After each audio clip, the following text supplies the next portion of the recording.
श्री भगवान के वचन है, लभन्ते ब्रह्म निर्वाण मृषयः क्षीण कल्मषा छिन्नद्वैधायतात्मानः सर्वभूत हिते रताः। हमारा मार्ग क्या है? भजन बल से निष्पाप हो जाना, पूर्व के पापों का नाश, वर्तमान में कोई पापाचरण नहीं और आगे के लिए बिल्कुल सावधान कि कोई शास्त्र विरुद्ध आचरण ना हो पावे। हमें बहुत बड़ा लाभ मिलने का अवसर मिला है।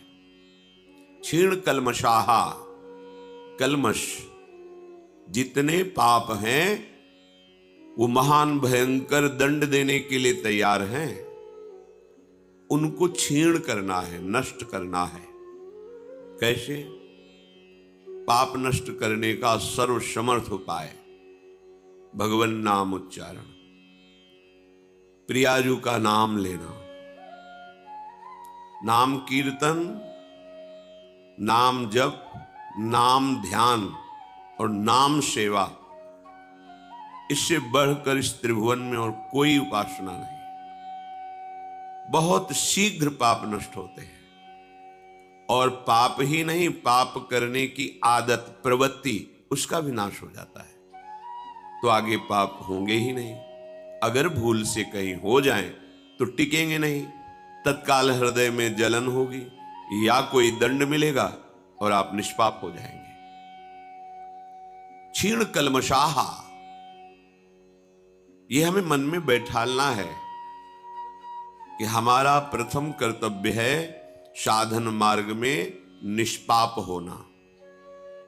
पूर्व के पाप की तो तुम चिंता मत करो।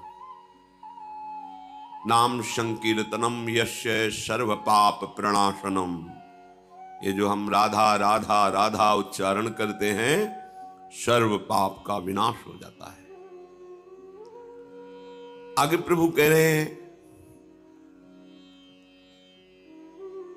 छिन्न द्वैधा, अब कोई हमें संशय नहीं होना चाहिए। हमें मार्ग मिल गया है जिसके सब संशय नष्ट हो गए हैं। ये विश्वास से होगा, बुद्धि लगाने से नहीं होगा। एक वैद्य डॉक्टर जब हमें दवा देता है तो हमको बिल्कुल ज्ञान नहीं होता कि कौन सा औषधि है, क्या है, कैसा है। बस डॉक्टर पर विश्वास करते हैं और उसके कथनानुसार, नियमानुसार हम औषधि सेवन करते हैं। ठीक ऐसे ही सदगुरु की बात मानी जाती है। सदगुरु वैद्य वचन विश्वासा, संयम यह न विषय की आशा, कोई संशय नहीं। जैसे कोई वृंदावन आवे और उसके मन में है कि मैं बांके बिहारी लाल जू, राधा वल्लभ लाल जू, सेवा कुंज निधिवन, राधा रमण जू, राधा दामोदर जू, इन सब के दर्शन करना चाहता हूं। फिर होगा कि कोई हमें दर्शन कराने वाला मिले। तो यहाँ के कृपालु जो तीर्थ पुरोहित जन हैं, वो आओ हम तुम्हें सब जगह दर्शन कराते हैं। हम उनके पीछे पीछे चल देते हैं। वो छोटी छोटी गलियों से होते हुए संपूर्ण वृंदावन की महानिधियों का दर्शन करा देते हैं। बिना उनके हमें पता ही नहीं कहां निधिवन राज है, कहां सेवा कुंज है, कहां हमारे प्रभु की कौन कौन सी लीलाएं हुई है।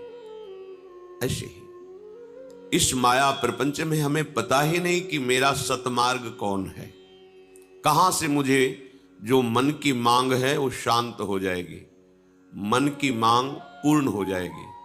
पूर्णता का मतलब विश्राम ही नहीं, परम विश्राम। मन एकदम विश्राम प्राप्त कर लिया। संशय नहीं रखना है। अगर हमारे हृदय में संशय हो जाए कि ये जो हमें गाइड कर रहा है वृंदावन दर्शन कराने के लिए, पता नहीं कहां ले जाएगा, तो हमारे कदम लड़खड़ा जाएंगे। ये डॉक्टर पता नहीं कोई ऐसी जहरीली दवा ना दे दे जो मैं मर जाऊं, तो फिर रोग निवृत्त कैसे होगा? विश्वास नहीं। पर हम ऐसे तो सब विश्वास कर लेते हैं, पर भगवत मार्ग में बुद्धि लगाते हैं। ये बड़ा दुर्भाग्य है। बड़ा तर्क वितर्क, बड़ा संशय। तो श्री भगवान कह रहे हैं जिनके सारे पाप नष्ट हो गए हैं और जिनके सारे संशय नष्ट हो गए हैं। आप सत्संग सुनते रहिए, कोई संशय नहीं रह जाएगा। इसका प्रभाव है, जब बहुकाल करी सत्संगा तबहि होई सब संशय भंगा। अपने आप सब संशय नष्ट हो जाएंगे, कोई तुम्हें प्रश्न करने की जरूरत नहीं। रोज का रोज हृदय बिहारी ठाकुर आपको वही सुनवाएंगे जिससे आपके सारे प्रश्नों का उत्तर मिल जाएगा। फिर श्री भगवान कह रहे हैं, यतात्मानः, अपनी इंद्रियों को, मन को, चित्त को थोड़ा तो शासन करना सीखो। एकदम छूट, जब जैसा आया वैसा भोग लिया, कर लिया, देख लिया, सूंघ लिया, छू लिया, ये तो संसारी पुरुष का लक्षण है। अध्यात्म मार्ग के पथिक को दानता, मन को वश में करने वाला, दम, इंद्रियों का निग्रह करके दमन करने वाला बहुत कठिन लगता है, क्योंकि अभी तक अभ्यास रहा है, जहां जैसी प्रेरणा हुई वैसा कर बैठे। अब नहीं, अब तो विवेक से काम लेना है। सत्य कहते हैं, ये केवल समय नष्ट करवाया जा रहा है भोगों में, क्योंकि हमारा ये समय बहुत कीमती है। अगर इसको प्रभु के भजन में लगा दे तो सार्थक हो जाए। पर भगवती भ्रमात्मक माया का ऐसा प्रचंड प्रहार होता है इस स्मृति पर कि हम क्रियाओं को, भोगों को, दृश्य को सत्य मानकर प्रभु को भूल जाते हैं। बस यही इसका प्रभाव है। जिस वस्तु से, जिस व्यक्ति से संयोग प्राप्त होने पर भगवद विस्मरण हो जाए, वही माया है। बिना संयतात्मा हुए भजन नहीं हो पाता। जो मन में आया खा लिया, जो मन में आया भोग लिया, मन मानी आचरण तो मन मलिन, तो फिर पापवंत कर सहज स्वभाव, भजन मोर ते होए न भाव। भजन नहीं हो सकता, कोई भी हो। पहला क्षीण कलमशाहा, दूसरा संशयों का नाश, तीसरा अपने हृदय की वृत्तियों को बचाओ।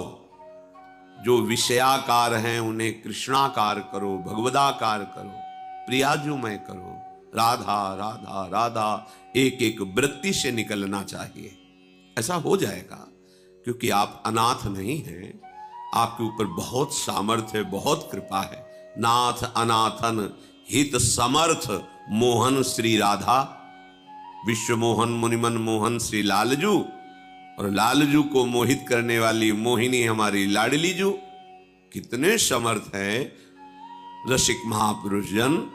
एक क्षण में वो कृपा करे तो हमारा चित्त प्रियालाल के अनुराग रंग में रंग जाए। अब हम कोई अनाथ नहीं है, हमारे आराध्य देव है, सदगुरुदेव हैं, कृपा में धाम है, आचार्य है, वाणी है। हमारे पास बहुत से बल हैं, पर हम इधर तो देखते ही नहीं, इस बल का आश्रय लेते ही नहीं।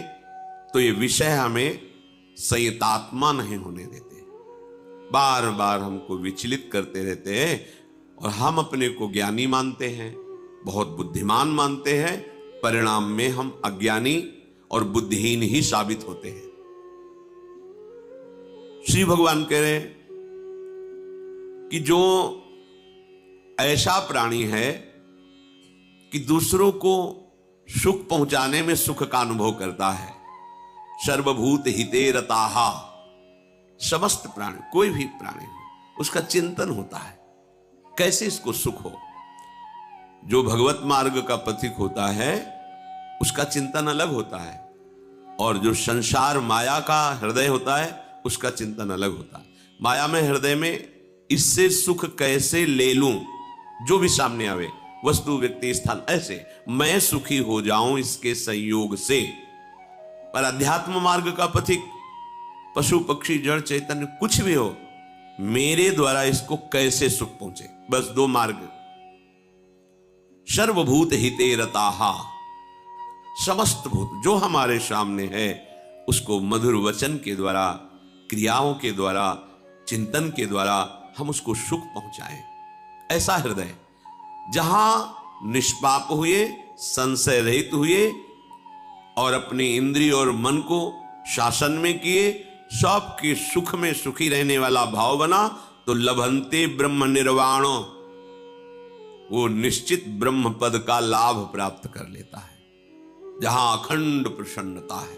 ब्रह्मभूता प्रसन्नात्मा न सोचति न कांक्षति। कोई शोक नहीं, कोई चिंता नहीं, कोई इच्छा नहीं, कोई वासना नहीं। क्यों? लभंते ब्रह्म निर्वाण, उसके हृदय में ब्रह्म पदवी प्रकट हो गई, स्वरूप अनुभव हो गया। जो हमें भगवत प्राप्ति में बाधा पहुंचा रहे हैं ये विकार ही हैं और कोई नहीं है। कोई हमें बाहरी बाधा परास्त नहीं कर सकते। कुछ नहीं भय होता, पर भय लगता है जब गलती हो जाती है, अधर्माचरण बन जाता है, तो कोई भले ही हमारी तरफ प्यार भाव से देख रहा है, ये देख ऐसे क्यों रहा है, भले कोई परस्पर बात करके इसने हमारी हंसी उड़ाई, बेमतलब अपने आप को पीड़ित करता रहता है। बेमतलब ये वहीं से आ रहा होगा, उसी से मिलके आ रहा होगा। बेमतलब मन जो है उसको दंड देता रहता, भय, संशय, चिंता, विषाद, इसी से छूटने का हमें अवसर मिला है। काम क्रोध वियुक्तानाम यतीनाम यत चेतसाम अभितो ब्रह्म निर्वाणम वर्तते विदितात्मनाम। आपकी सारी चेष्टा काम क्रोध से मुक्त होने के लिए है, युक्त होने के लिए नहीं है। वियुक्ता नाम, मुक्त होने के लिए। हम क्या करते हैं? अध्यात्म के पथिक है, हम बढ़ावा दे रहे हैं। जो हमारा कल्याण करने में भारी बाधक है उसको हम सपोर्ट कर रहे हैं, उसको बढ़ावा दे रहे हैं। कैसे हम भगवत मार्ग को प्राप्त करें? थोड़ा तो विचार करो। जो हमें महादुख में घसीट रहा है उसी को हम और सहयोग दे रहे हैं, और जो हमें वचन के द्वारा, संकल्प के द्वारा, चेष्टाओं के द्वारा महासुख की तरफ ले जा रहा है, हम उसमें प्रतिकूलता का अनुभव करते हैं, हम उसमें दोष दर्शन करते हैं। उस अभेद हृदय को हम भेद भावना से देखते हैं। बड़ी विपरीत दशा माया ने प्रकट कर दी है। अभी तो ब्रह्म निर्वाणम, वो मोक्ष पदवी को, ब्रह्म पदवी को, वो भगवत साक्षात्कार पदवी को प्राप्त हो जाता है। अपने विकारों से अपने चित्त को हटाना। यदि नहीं हटा पा रहे तो प्रभु को पुकारो। अपने प्रश्न होते हैं कि हमारी बात ही प्रभु नहीं सुनते। महापुरुषों का अनुभव, कई लोग ये शिकायत करते हैं कि प्रभु को हमने बहुत पुकारा पर कोई उत्तर नहीं मिला, प्रभु ने हमारी बात नहीं सुनी। मैं तुमसे कहता हूं, इससे बढ़कर झूठी कोई बात हो ही नहीं सकती। महापुरुषों के वचन, अब तक जितनी बार पुकारा, जिसने पुकारा उसकी पुकार सुनकर तत्काल संकट निवारण और उत्तर प्राप्त हुआ कि मैं आ गया हूं। पर किसकी पुकार? जिसकी पुकार में दम हो। कौन सी दम? एकमात्र भगवान का आश्रय है, बस। जब तक कोई और सहारा है, और बल है, और भरोसा है, फिर भगवान को पुकार रहे हो तो नंबर नहीं लगेगा, बिजी आएगा, नहीं है नंबर लगेगा। और जब आप एक भरोसो, एक बल, एक आस विश्वास, तो तत्काल आपसे बात हो जाएगी। तत्काल, सच्ची मानिएगा, तत्काल देखा है, हजारों बार देखा है। बस कोई और आश्रय नहीं है, कोई सहारा नहीं है, कोई बल नहीं है, कोई अपना नहीं। बोलो, धन के लिए तुम कितना प्रयास करते हो? जो कुछ भी करना पड़े, भूख, प्यास, गर्मी, सर्दी, गाली, सब सहने के लिए तैयार हो। हितधाम में कुछ निर्माण सेवा उधर हो रही थी, मध्याह्न में प्रसाद पाके निकले, देखा उनका जो कार्य कराने वाला था, हाँ ठेकेदार कहते हैं, सबसे बड़े ठेकेदार तो भगवान है सबके, पर उनको कोई जानता नहीं। वो अपने को ठेकेदार समझते हैं, तो उनको काम करवाना अधिक है, तभी तो उनको लाभ मिलेगा। वो गाली दे रहे थे, अपना कोई ऐसे खड़े बीड़ी गाली दे रहा, ऐसा बड़ी धूप थी। तमाल वृक्ष के नीचे हम खड़े थे, जो चला गया तुम कहा भैया क्यों गाली दे रहा था? हम बोले ये हमारे काम कराने वाला है। तुम कहा आपको गुस्सा नहीं है? बोले बाबा गुस्सा आएगी तो शाम के पैसा नहीं मिलेगा, हमारे बच्चे भूखे रहेंगे, रोज का रोज कमाता हूँ रोज का, अरे गाली दे कुछ भी करे। तो एक उदर पोषण के लिए अर्थ चाहिए, तो वो व्यक्ति इतना प्रयत्नशील, जिस धूप में हम निकलना नहीं चाहते उस धूप में वो वजन लाद के चढ़ता है, गालियां मिलती सह, हम कितना सहते हैं प्रभु के लिए, हम कितना प्रयत्नशील है प्रभु के लिए। आप विचार करके देखो हम कितना प्रयासरत हैं प्रभु के लिए। हम कहते हैं हम प्रभु के भक्त हैं, हम भगवत प्राप्ति करना चाहते हैं, वो चंद रुपए प्राप्त करने के लिए गाली सहने को तैयार है, गर्मी सहने को तैयार है, भूखा प्यासा जैसा भी हो। उनका भोजन हमने देखा, इतनी मिर्च या प्याज की चटनी रोटी लिए उसी से खा रहे, दूध रबड़ी रसगुल्ला नहीं। मेहनत कितनी है, परिवार का पोषण करना है, आपको भगवत प्राप्ति करनी है। आप जरा अपनी दिनचर्या पर, अपने आहार विहार क्रियाओं पर दृष्टि डालिए। आप देखो झूठ मत बोलो, महापुरुष कह रहे हैं यदि आपको धन के लिए अन्याय करना पड़े तो भी आप विचार नहीं करेंगे, अन्याय भी कर लेंगे। पार्थिव संपत्ति के लिए आपको अगर 18 घंटे काम करना पड़े तो आप कर लेंगे, आनंद पूर्वक की अच्छा रुपया मिलेगा। किंतु आपने प्रभु के लिए क्या कभी जी तोड़ परिश्रम किया? रात दिन नाम मंत्र वाणी चिंतन, हमें फुर्सत नहीं है, मुझे भगवान चाहिए, मुझे प्रभु चाहिए, मुझे समस्याओं से निकलना है, मुझे विजयी होना है, मुझे परमानंद प्रभु के साथ रहना है। अगर यदि आप प्रयत्नशील हैं, भजन परायण हैं, अन्य भरोसा नहीं है, तो आप देख लीजिए आपको उत्तर मिल जाए। उत्तर क्या सामने होते हैं, उत्तर कोई दूर से बात थोड़ी होती प्रभु के कि संकेत हो रहा है। इतना प्यार करते हैं अपने जनों को कि उनके मानस पटल में सामने खड़े होते हैं। भगवान कपिल देव जी ने, वो मेरे से संभाषण करते हैं, वो मेरे साथ खेलते हैं, हंसते हैं। पर ये सौभाग्य जब एक भरोसो एक बल एक आश विश्वास, बिल्कुल चिंता मत करो, हम बहुत बड़े बल से युक्त हैं, हमारा बस लक्ष्य बन जाए कि हमें अब सब दुखों से निपटना है, निष्पाप होना है, मुझे आनंद अनुभव करना, यही मन चाहता है।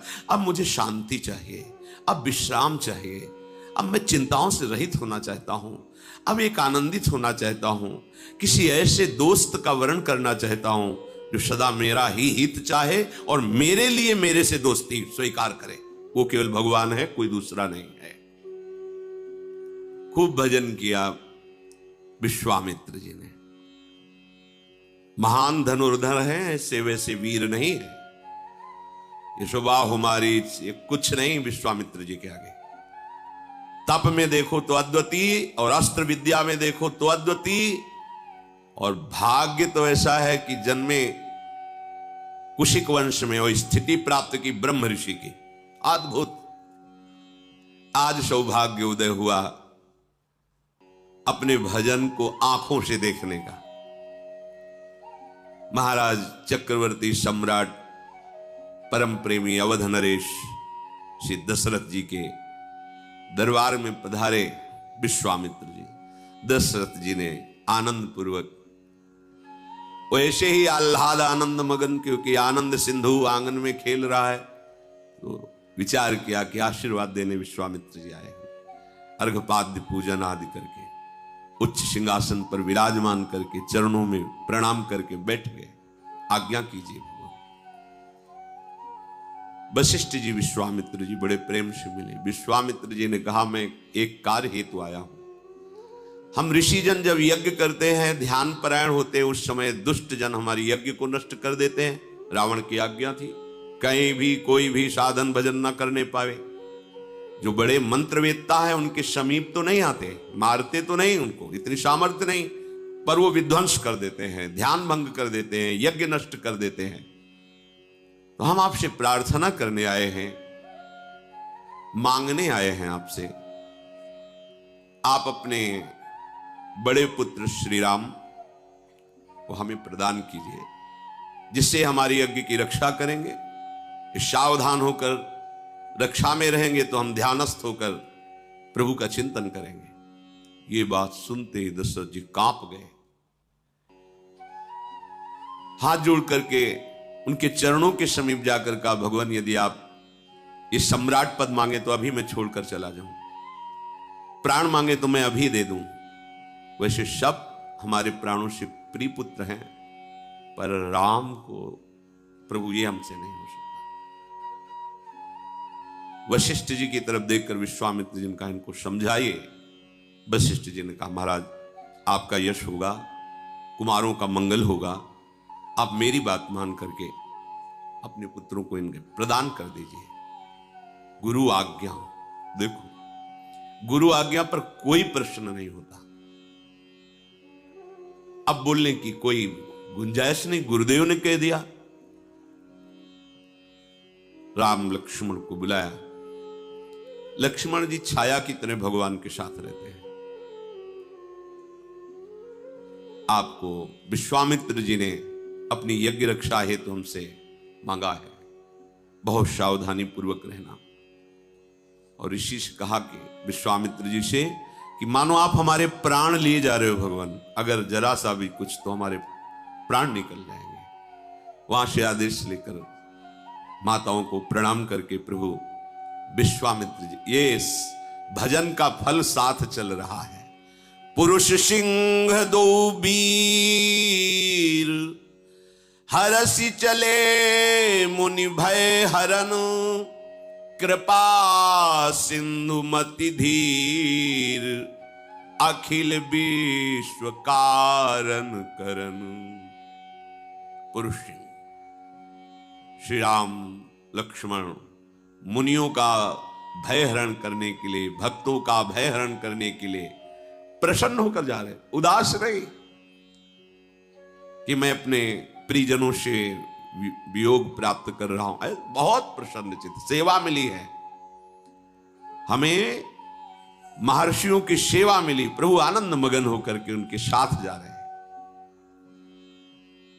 अरुणिमा छाई हुई कमल नयन, विशाल वक्षा स्थल, अजान बाहु लंबी भुजाएं, नील कमल श्याम तमाल के समान कांति, बिजली की कांति जैसा पीतांबर धारण किए हुए, तरकस पीठ पर और धनुष बाण हाथों। श्याम गौर जोड़ी विश्वामित्र जी आगे बार बार प्रभु की छवि देखते हैं। जान गया प्रभु आप अपने भक्तों से कितना प्यार करते हैं। आप हम जैसे अपने भक्तों के लिए माता पिता और महल के सुख का त्याग कर हमारे साथ चल रहे हैं। मगन होकर जा ही रहे थे कि भयानक आवाज आई। विश्वामित्र जी ने रुको। भगवान श्री राम जी ने कहा कि आवाज कैसी थी भगवान? बोले एक बहुत भयानक राक्षसी रहती है, वो गंध मात्र से जान लेती है कि कोई वन में प्रवेश किया, वही राक्षसी है। पहले को सामने दिखाई दी पर्वताकार राक्षसी, ताड़का नाम था। वो क्रोध में भर करके विश्वामित्र जी की तरफ और प्रभु की तरफ दौड़ी। भगवान हर समय सावधान चल रहे हैं। एक हाथ धनुष पर और एक बाण पीठ में तोड़े, निकालने की जरूरत नहीं। और प्रभु का बाण अमोघ है, संधान किया जाता है तो लक्ष्य का भेद करके पुनः प्रभु के हाथ में आ जाता है। प्रभु ने तत्काल बाण संधान किया। जे ही भगवान के बाण का स्पर्श हुआ, ताड़का अपने राक्षसी स्वरूप को छोड़कर भगवत स्वरूप को प्राप्त हो गई। भगवान के बाण के स्पर्श से मुनिजन वांछित दुर्लभ पद प्राप्त हुआ है, जो बिल्कुल घोर निशाचर है, असुर भाव से युक्त है। भगवान का अवतार केवल मंगल के लिए होता, केवल मंगल। ऐसे ही कृष्णावतार में छठी के दिन पूतना का, जैसे प्रभु का लीला प्रारंभ हो रहा है उद्धार के लिए, ताड़का उधर सबसे छठी के दिन ही पूतना आ गई थी, उत्सव मनाया जा रहा था। वो गति सुखदेव जी आनंद मगन होकर कहते, जो मैया यशोदा को गति मिलनी वो गति पूतना को दी। ऐसा दयालु कौन होगा? बड़े बड़े महात्मा जन जिनकी आराधना करते रहते हैं, वो पदवी ताड़का को प्रभु ने प्रदान की। जे ही बाण प्रवेश किया शरीर में, निष्पाप हो गई, दिव्य रूप धारण कर भगवत धाम को गई। विश्वामित्र जी ने देखा, निर्भय हो रहे हैं विश्वामित्र जी, और बोले कि आज मैं तुम्हें ऐसी विद्या प्रदान करता हूं कि तुम्हें कभी भूख नहीं लगेगी और कभी प्यास नहीं लगेगी। कभी भूख प्यास नहीं लगेगी, ऐसी विद्या प्रदान की। तुम्हारे शरीर में अतुलित तेज और बल है। मैंने जितने दिव्यास्त्र सीखे हैं वो सब तुम्हें प्रदान करता हूं। वैसे तो सब प्रभु से ही प्रकट हुए, पर लीला में विश्वामित्र जी ने दिव्यास्त्र भगवान को प्रदान किए। सुखपूर्वक आश्रम में प्रभु विराजमान हुए।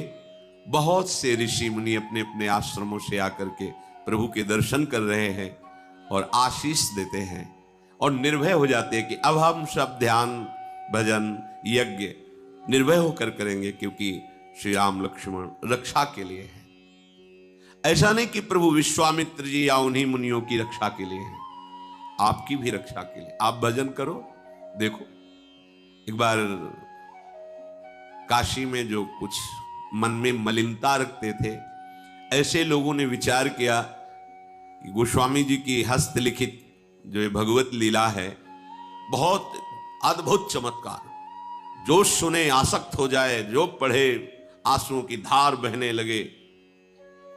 सबको लगा कि जो संस्कृत के ग्रंथ है महामहिम है, उनके प्रभाव से भी बढ़कर इनका प्रभाव बढ़ता जा रहा है। अगर ये ग्रंथ ही हटा दिया जाए तो रात्रि में गोस्वामी जी जब सो रहे हो तो इस ग्रंथ को उठा करके गंगा जी में प्रवाहित कर दिया जाए, पक्का हो गया। जब रात्रि में गए तो वहां देखा कि 2 नौ किशोर गौर श्याम धनुष्बाण बिल्कुल संधान किए हुए खड़े। भय लगा। कुटिया के दूसरे दरवाजे पर गए, यज्ञ मंडप जैसी कुटिया, वहां दे भयभीत हो गए, भाग गए।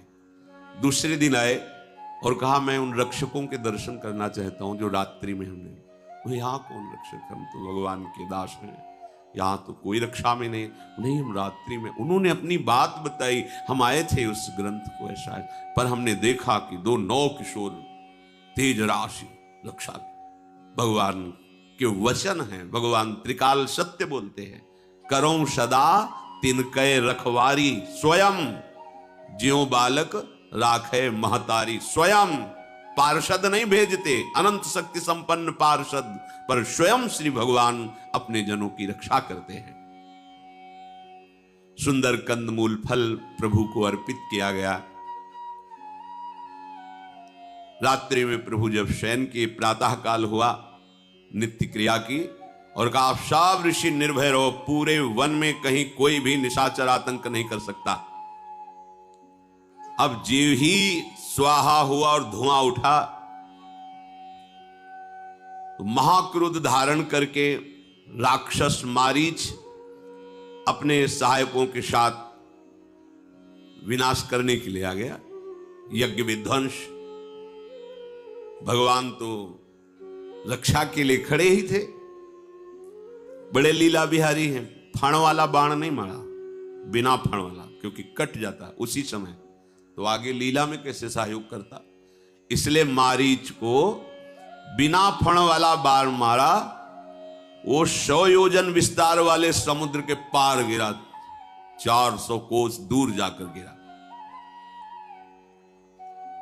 उसका सहायक सुबाहु था।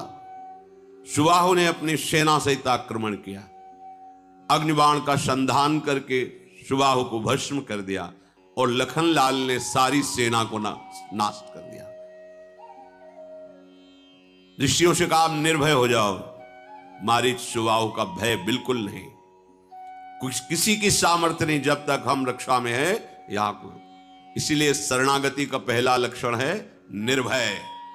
क्यों? मेरे प्रभु कह रहे हैं, वादा कर रहे हैं, कि तुम निश्चिंत रहो, योगक्षेमम वहाम्यहम्, मैं हूं ना। कहां आप स्वीकार करते हैं कि प्रभु आपके साथ हैं? संतों ने अनुभव किया है। मुख में हो राम नाम, राम तेरे हाथ में, बंदे तू अकेला नहीं, राम तेरे साथ में। जब नाम चल रहा है तो प्रभु तुम्हारे हाथ में है। जैसे डोरी हाथ में, जैसा चाहो पतंग न चालो। ओए नाम जापक, तू अकेला नहीं, तेरा आराध्य देव तेरे साथ है। अनुभव करो, प्रभु मेरे साथ है। कुछ दिन रह करके ब्रह्म ऋषियों के पास बैठ करके सुंदर सुंदर पुराण स्मृतियों की वार्ता होती है, प्रभु श्रवण करते हैं। यद्यपि प्रभु सब कुछ जानते हैं, पर मर्यादा है। भगवत चर्चा और ये सब जानते हैं, पर ऐसा सुनने में लगना चाहिए नवम नवम, मानो मैंने पहली बार सुना है। ये भक्त रसिक का हृदय होता है। इतने में एक ऋषि ने आके सूचना दी विश्वामित्र जी को कि हे महामुनि, हमें सदानंद जी ने भेजा है। विदेहराज जनक के आचार्य हैं श्री सदानंद। उन्होंने कहा है कि बहुत सुंदर धनुष यज्ञ होने वाली है, आप उसमें सम्मिलित होइए, आशीर्वाद दीजिए, आप पधारिए। विश्वामित्र जी उनसे कहा मैं अवश्य आऊंगा। विश्वामित्र जी ने मुनि मंडली से कहा कि चलो, परम ज्ञानी विदेहराज जनक का संग लाभ होगा और धनुष यज्ञ की शोभा का दर्शन करेंगे। प्रभु श्री राम और लक्ष्मण से भी कहा, जो आज्ञा कहकर प्रभु प्रसन्न हुए। समस्त ऋषि मंडली के साथ भगवान गौर श्याम जनकपुर के लिए पधारे। बहुत ही हरित वन, दौड़ दौड़ करके मृग मंडली आती है और भर नेत्र गौर श्याम जोड़ी का दर्शन करती, लखनलाल राम जी। उस वन के पशु पक्षी कृतार्थ हो रहे हैं, पर आश्चर्य हुआ, जे ही आगे बढ़े तो देखा एकदम उजाड़, बीच में एकदम उजाड़, जैसे आग लग गई हो, निर्जन, कोई हरा पत्ता भी नहीं, और एक बड़ी शिला पड़ी हुई है। ऐसा लगता है पूर्व में यहां आश्रम था, पर सब नष्ट भ्रष्ट जैसा हो गया। प्रभु ने कहा कि इतना सुंदर वन और मध्य भाग में ऐसा प्रभु क्या, कोई जीव वहां प्रवेश नहीं कर रहा, कोई हरा एक पत्ता भी नहीं है, एकदम उजाड़, शोभाहीन, और एक विशाल शिला पड़ी हुई है। तब विश्वामित्र जी ने बताया कि ये गौतम ऋषि का आश्रम है। बड़ा अमंगल हो गया, तो उनके शाप के कारण ये सब श्रीहीन हो गया। क्या हुआ, क्यों शाप दिया गौतम ऋषि ने? तो बताया कि उनकी पत्नी जो अहिल्या जी थी, बहुत ही सुंदर, सर्वांग सुंदर, इतनी सुंदर थी कि अप्सराओं के मध्य में रहने वाले देवराज इंद्र को अप्सरा भी फीकी लगने लगी। और स्वयं आकर मृत्युलोक में जब देखा अहिल्या जी को, तो उनका हृदय गलत भाव से युक्त हो गया, काम भाव से युक्त हो गया। अब इतनी सामर्थ्य नहीं थी कि ऋषि के होते हुए वो गलत भाव लेकर आश्रम में प्रवेश करें। सही भाव से होता तो उनका पूजन भी होता, आदर। कोई भी ऋषि हो, जैसे राजा पधारता है तो अर्घ आदि देना ये शास्त्रीय सिद्धांत है। राजा के आने पर उसे भगवान को स्वरूप मानते हैं, ऐसी ऋषि परम, वो ऋषियों के चरणों में प्रणाम करते हैं, वो उनका आदर करते हैं। फिर वो तो देवराज है, पर मन में कलुषता है, कलमशता है, तो सामने जा नहीं सकते, अवसर देख रहे हैं। प्रातःकालीन ब्रह्म मुहूर्त में स्नान करने के लिए वो निकलते थे गौतम ऋषि। तो उसने अपनी माया से रात्रि में ही, उस समय कोई घड़ी देखने का तो था नहीं, मुर्गा आवाज दिया, मानो ब्रह्म मुहूर्त हो गया। मुर्गा की आवाज आई, उनको लगा कि ब्रह्म मुहूर्त हो गया, शायद ध्यानस्थ होने के कारण मुझे रात्रि का पता नहीं चला। और वो स्नान के लिए जे ही निकले तो गौतम ऋषि का रूप धारण करके देवराज इंद्र अहिल्या के समीप। अहिल्या जी ने कोई विचार ही नहीं किया, क्योंकि कोई शंका हो तो हो। इधर जब वहां जल के समीप गए तो वहां वरुण देवता के पार्षदों ने कहा कि आपके साथ छल किया गया है।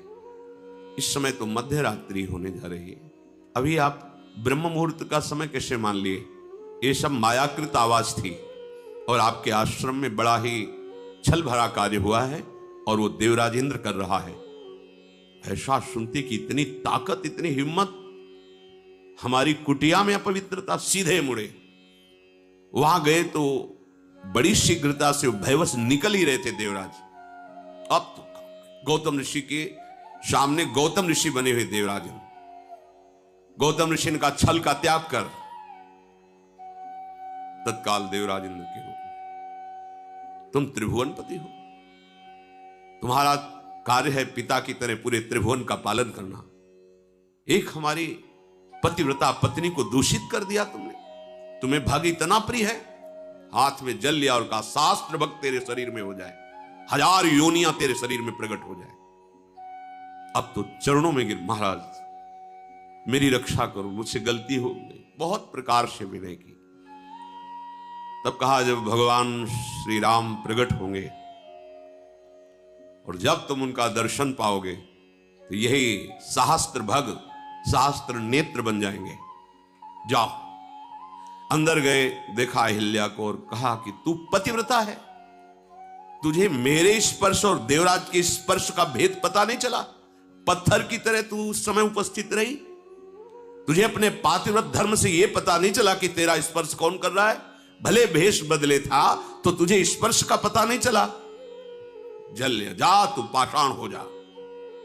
पाषाण होते हुए प्रार्थना की कि भगवान मैंने तो सिर्फ आपको ही देखा था, मैं समझी आप कृपा करो, मेरा यद्यपि मैं अपावन हो चुकी हूं पर मेरा इसमें दोष नहीं था विनय की।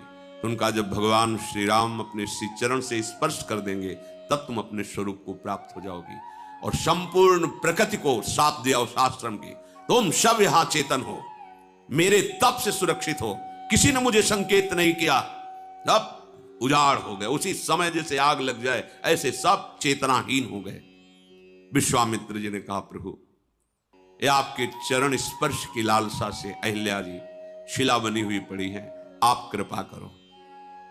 गौतम नारी श्राप बश उपल देह धरि धीर, चरण कमल रज चाहती, कृपा करहु रघुबीर। हे रघुनंदन, आप अपने श्री चरणों से शिला का स्पर्श करो। विश्वामित्र जी की ऐसी आज्ञा हुई, भगवान ने करुणा करके अपना चरण बढ़ाया, जे ही स्पर्श किया परशत पद पावन, शोक नशावन, प्रगट भई तप पुंज सही, देखत रघुनायक जन सुखदायक, सन्मुख होई कर जोरी रही, अति प्रेम अधीरा पुलक शरीरा, मुख नहीं आवे बचन कही, अतिशय बड़ भागी चरणनि लागी, युगल नयन जलधार बही। जो ही प्रभु के पावन श्री चरणारविंद का स्पर्श हुआ, वो जो एक शिला पड़े तत्काल दिव्य तेजोमयी रूप धारण किए हुए अहिल्या जी प्रकट हो गई। हाथ जोड़ा, हे अपने शरणागतों की रक्षा करने वाले, भक्तों को सुख देने वाले प्रभु।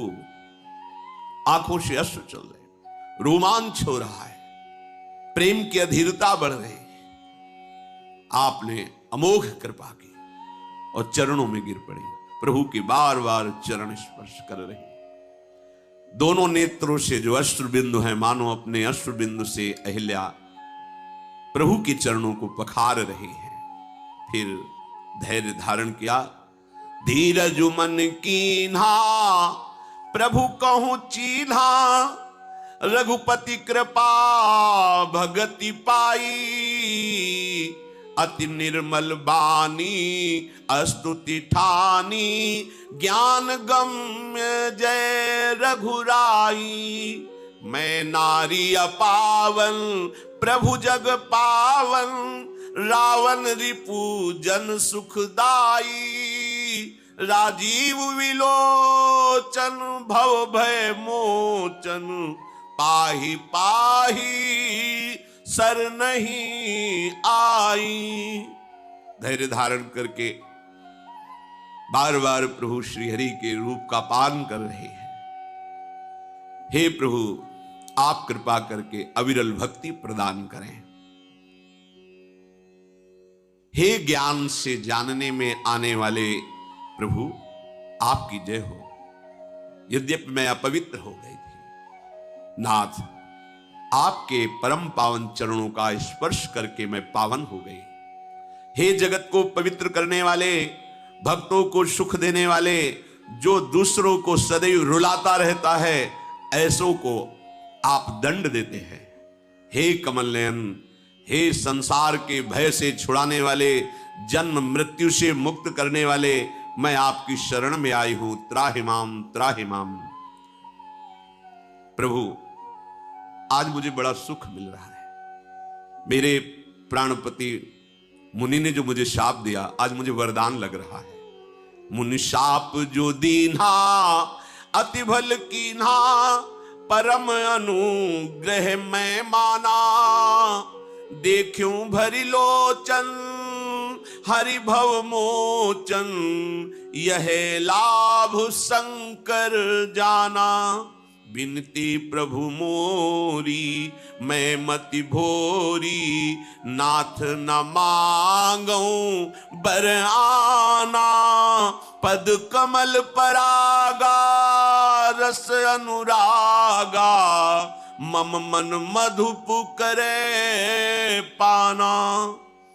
जो मुनि ने शाप दिया, आज मुझे बहुत अच्छा लग रहा है, मानो मुझे वरदान दिया। बड़ा अनुग्रह मानती हूं अपने पति का, जो मुझे शाप दिया। क्योंकि संसार से छुड़ाने वाले, भवबंधन से मुक्त करने वाले, हे प्रभु श्री हरि, मैं आज नेत्र भर कर आपको देख पा रही हूं, देख ही नहीं पा रही, आपके चरणों का स्पर्श प्राप्त किया। भगवान शंकर जी सबसे बड़ा लाभ यही मानते हैं कि हरि का साक्षात्कार हो जाए। यह लाभ शंकर माना। मैं बुद्धि की बड़ी भोली हूं, बस नाथ मेरी एक ही विनती है, मैं और कुछ नहीं चाहती। अब केवल यही चाहती हूं कि मेरा मन रूपी भौरा आपके श्री चरण कमल का पराग पान करके उन्मत्त बना रहे, अर्थात आपकी प्रेम रस में मेरा मन डूबा रहे। आहा, मुझे आज कितना बड़ा सौभाग्य मिला। जेहि पद सुर शरीता परम पुनीता, प्रगट भई शिव शीस धरी। सोई पद पंकज जेहि पूजत अज, मम सिर धरऊ कृपालु हरि। ये भांति सिधारी गौतम नारी, बार बार हरि चरण परी। जो अति मन भावा सो बर पावा, गए पति लोक आनंद भरी। आहा, ये वही श्री चरण हैं जिनके धोवन से गंगा जी प्रकट हुई है। वही गंगा जी जिनको भगवान शंकर अपनी जटाओं में सिर में धारण करते हैं। आहा, ये वही श्री चरणारविंद हैं जो ब्रह्मा जी के द्वारा निरंतर पूजित होते रहते हैं, पुलकित हो रहे अहिल्या जी। हे कृपालु, आज कृपा करके उन्हीं श्री चरणों को आपने मेरे मस्तक पर पधराया। बार बार स्तुति, बार बार प्रणाम करके प्रभु के चरणों को पकड़कर, हे प्रभु, ये मेरा मन सदैव आप में अनुराग भरा रहे। तत्काल विमान आया और विमान पर बैठकर जहां गौतम ऋषि उत्तम लोकों में थे, वहीं अहिल्या जी अपने पति लोक को प्राप्त हुई।